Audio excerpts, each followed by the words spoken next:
একাই নিলেন 7 উইকেট, গড়লেন ইতিহাস। দুর্বার রাজশাহীর হয়ে বল হাতে তাসকিন যেন একাই হয়ে উঠলেন দুর্বার। বিপিএলে ঢাকা ক্যাপিটালসের মুখোমুখি হয়েছে দুর্বার রাজশাহী।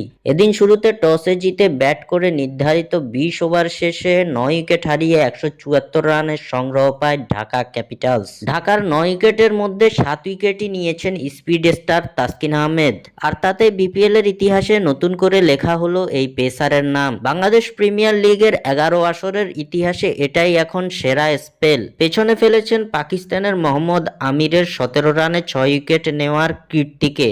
নিজের দ্বিতীয় ফাইফারের দিনে তাসকিন বদলালেন ইতিহাস। সঙ্গে স্বীকৃত টি-20তে এক ম্যাচে সবচেয়ে বেশি উইকেট শিকারীও এখন তাসকিন।